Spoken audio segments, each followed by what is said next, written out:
Good morning, everyone. Welcome back to the channel. This is Aaron with Camping with the Abercrombies.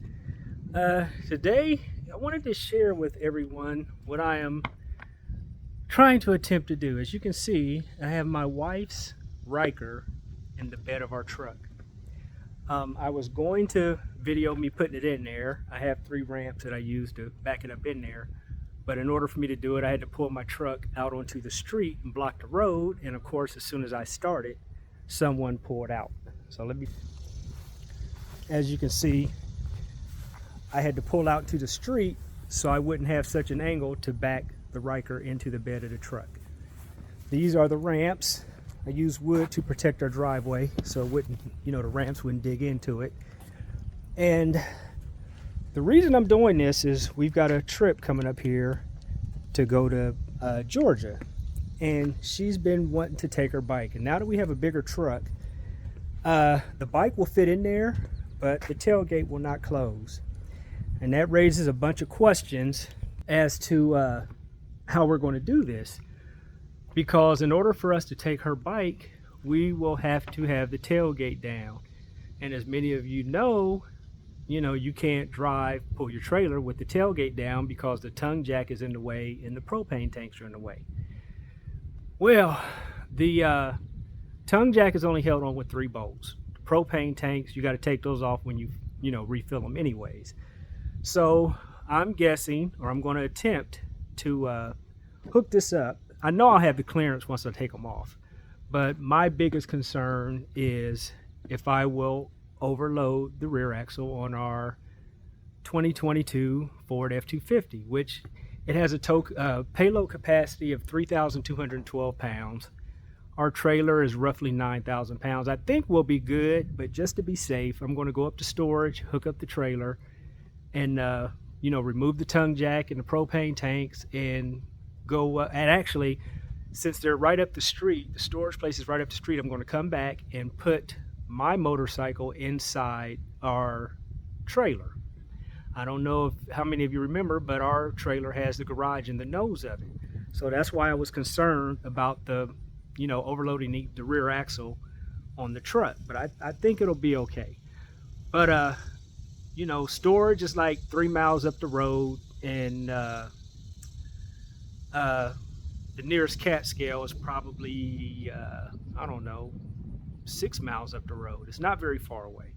So even if it is over, I'm not going that far.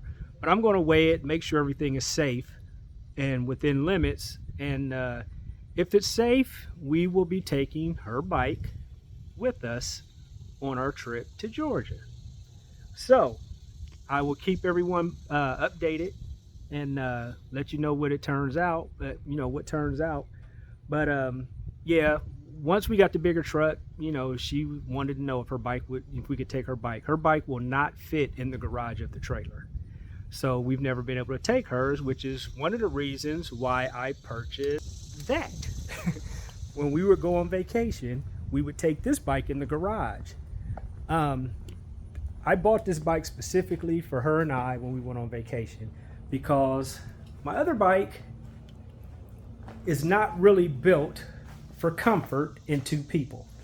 So when we would go on vacation and ride this, after half an hour, I was ready to call it quits. So I bought that bike. It wasn't a new bike when I bought it. It was used. I think it's like a 2010. I got it for almost nothing, but it runs great. It only had 10,000 miles on it when I got it. So she wants to ride her own bike. She's independent. She'll ride with me on the back of mine, but actually I'm the one that suggested we take it with us so she can find somewhere else to ride, because she really doesn't ride too much except to work. And she's ridden with me and my friends a couple of times, and but it's just nice to go somewhere else and ride other than just riding back and forth to work and riding around town where you live. So I'm going to strap this thing down, make sure it doesn't fall out. I have the emergency brake set on it. I have tire chocks I'm going to secure up under it as backup, and I'm going to strap it in with my 10,000 pound straps to the bed of the truck, front and back. make sure it doesn't go anywhere, because I would hate to lose her bike, because then I would have to get her another one, and that's not in my budget.